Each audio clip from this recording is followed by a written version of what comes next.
Welcome everyone. आज हम बात करने जा रहे हैं ओटीआर के बारे में। जैसा कि आप जानते हैं, नेशनल स्कॉलरशिप पोर्टल ने इस बार सभी प्रकार की छात्रवृत्तियों के लिए OTR one time registration compulsory किया है।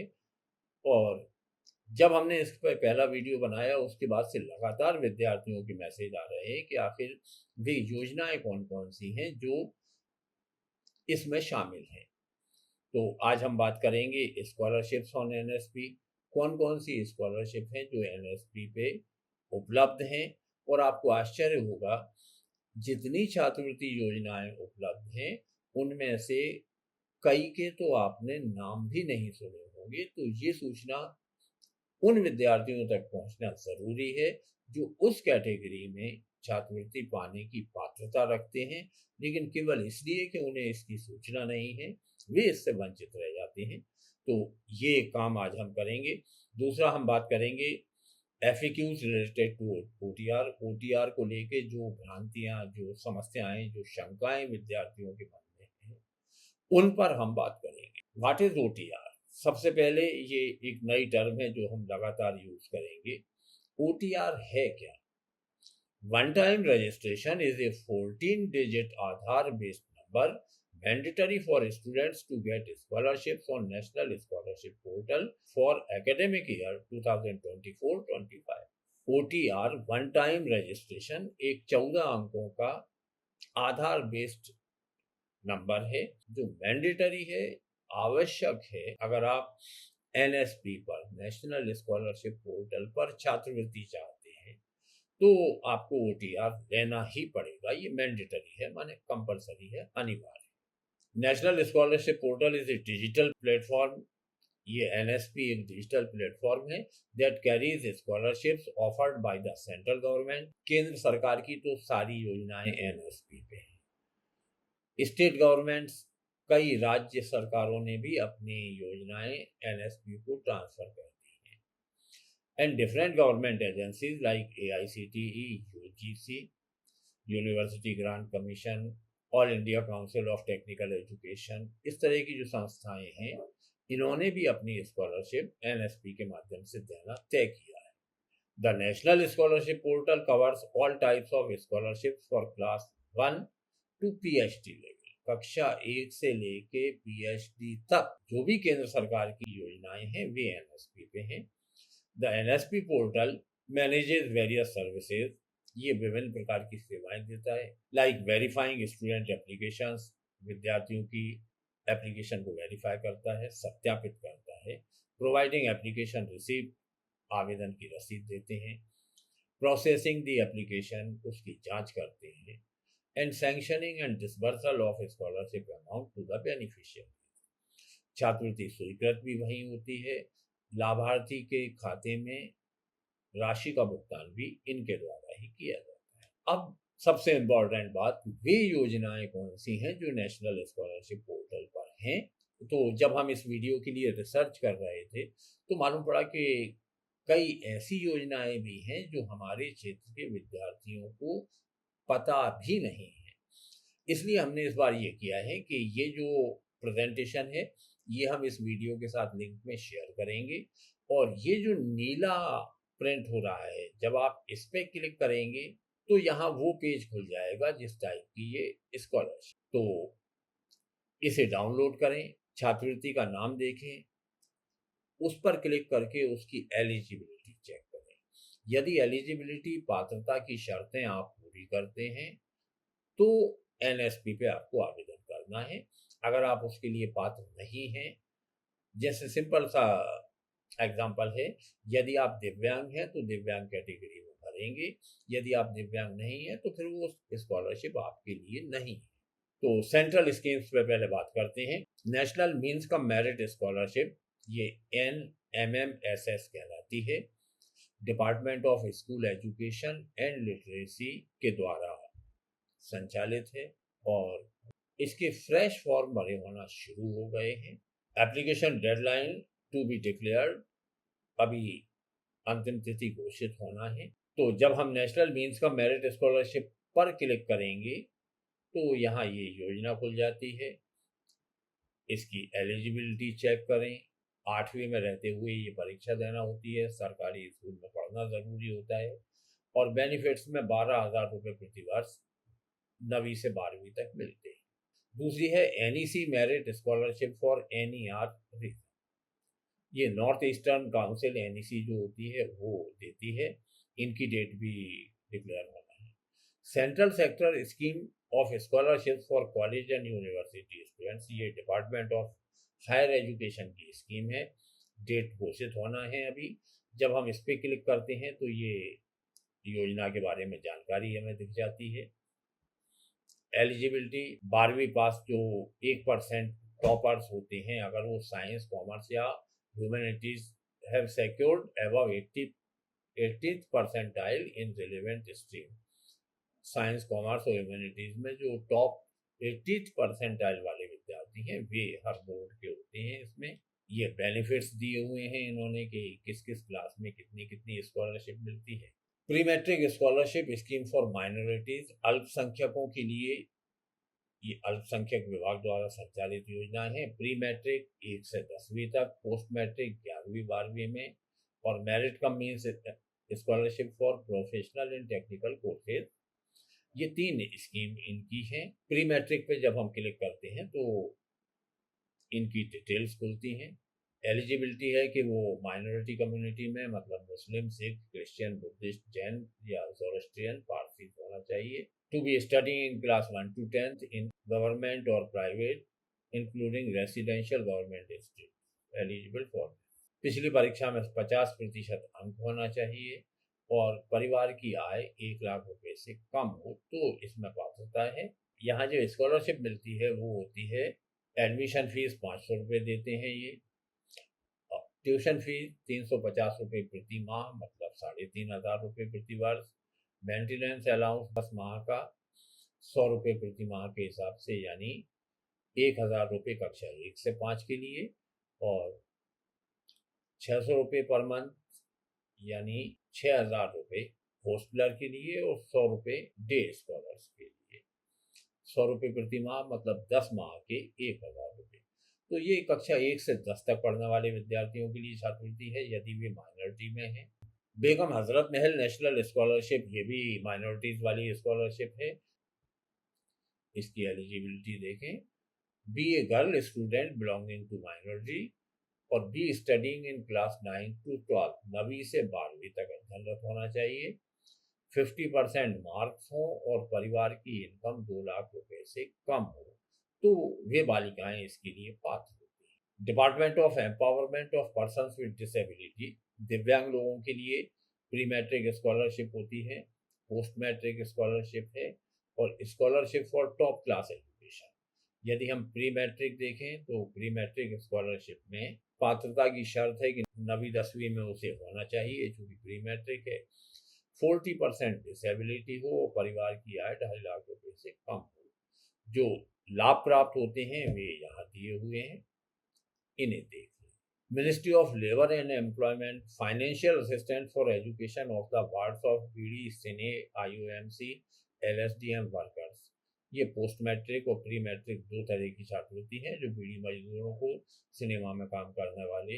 यहाँ भी जो पात्रता की शर्तें हैं वो किसी कोर्स में पंजीकृत होना चाहिए, परिवार के पास इसका कार्ड हो तो ये स्कॉलरशिप मिलती है। Top class education scheme for SC students, SC category के लिए ministry of social justice and empowerment की स्कीम है, ये भी टू बी डिक्लेयर्ड है अभी। यहाँ पात्रता की शर्त होती है belonging to SC category, SC में हो, have passed class 12 with a minimum of 60%, 60% कम से कम अंक हो, और फुल टाइम अंडर ग्रेजुएट या पोस्ट ग्रेजुएट डिग्री में एडमिशन लिया हो, परिवार की आय 8 लाख से कम हो। मिनिस्ट्री ऑफ ट्राइबल अफेयर्स की स्कीम है national fellowship and scholarship for higher education of SC students, इसे क्लिक करके देख लें।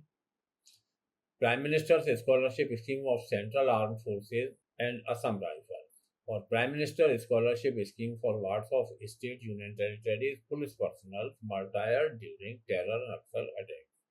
ये पुलिस और आर्मी से संबंधित जो लोग शहीद हुए हैं उनके बच्चों को स्कॉलरशिप होती है। Prime minister's scholarship scheme for RPF, RP SF railway के लिए है। इसकी पात्रता की शर्तें हैं, जो लाभ प्राप्त होते हैं वे हैं AICTE all India council for technical education, ये जो स्कॉलरशिप्स देते हैं वे हैं Pragati scholarship scheme for girls, Pragati scholarship scheme for girls diploma के लिए और डिग्री के लिए, और Saksham scholarship scheme for differently abled students, दिव्यांग विद्यार्थी। जब आप इस पर क्लिक करेंगे तो ये स्कीम की डिटेल्स खुलेगी, इसे देखें, एलिजिबिलिटी चेक करें। भारतीय नागरिक होना चाहिए, BA गर्ल स्टूडेंट, कन्या होना चाहिए और have taken admission in full time first year diploma और डिग्री। परिवार की आय 8 लाख से कम होना चाहिए। यहाँ जो बेनिफिट्स होते हैं उन्हें 50,000 रुपये तक की राशि मिलती है। UGC की जो स्कीम्स हैं वो है PM Indira Gandhi scholarship of single girl child. यदि इकलौती कन्या है, एलिजिबिलिटी की शर्त है to be a girl student up to 30 years of age at the time of admission. Admission के समय इसकी उम्र 30 साल से कम होना चाहिए। Be the only child of the family, ये अपने परिवार की इकलौती कन्या होना चाहिए। Have taken admission to regular full time course और फर्स्ट ईयर या master degree in any design university. A total of 3,000 ये स्कॉलरशिप दी जाती है और अमाउंट हर साल 36,200 रुपये होता है। कुछ राज्यों और केंद्र शासित प्रदेशों ने भी अपनी स्कॉलरशिप NSP के माध्यम से डिस्ट्रीब्यूट करने का फैसला किया है। ये हैं असम, अरुणाचल प्रदेश, अंडमान निकोबार, चंडीगढ़, गोवा, हिमाचल प्रदेश, जम्मू कश्मीर, मणिपुर, मेघालय, पांडिचेरी, त्रिपुरा, उत्तराखंड, दादरा नगर हवेली, दमन and Diu etcetera have joined NSP and many more are going to join soon। बाकी राज्य भी बहुत जल्दी अपनी स्कॉलरशिप यहाँ शिफ्ट करेंगे।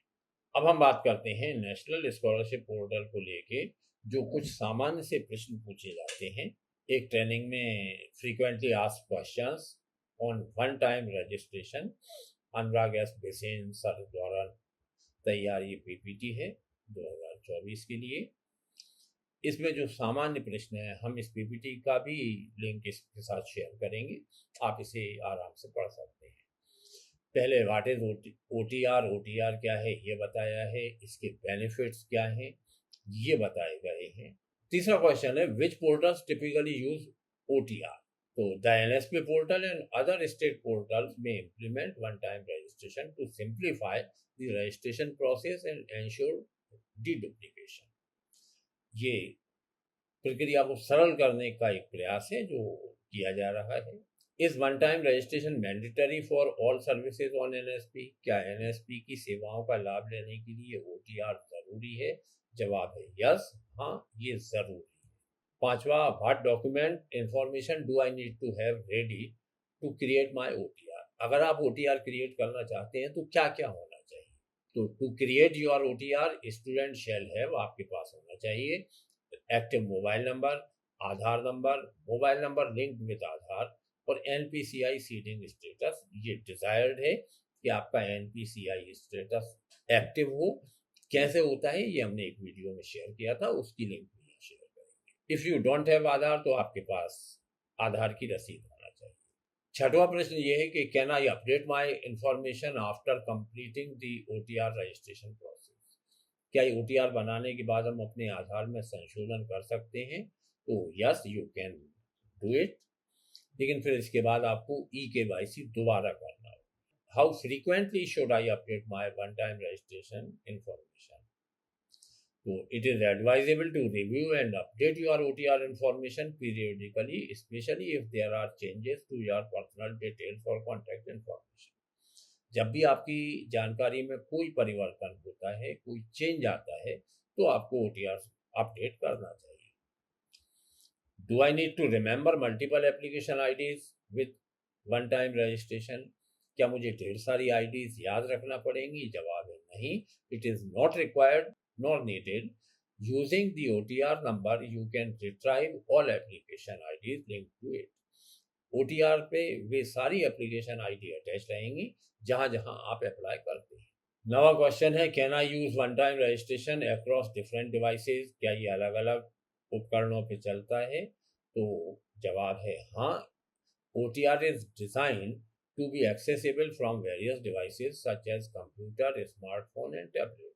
कंप्यूटर, स्मार्टफोन, टैबलेट, जो भी साधन आपके पास है आप उससे खोल सकते हैं। Is there a fee associated with one time registration? कोई फीस है क्या? तो जवाब है नहीं। One time registration is free on NSP and its process. इस प्रोसेस में कोई फीस नहीं लगना।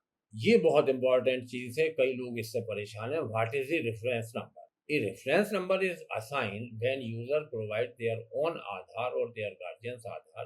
It is sent to the registered mobile number to complete face authentication and to generate OTR.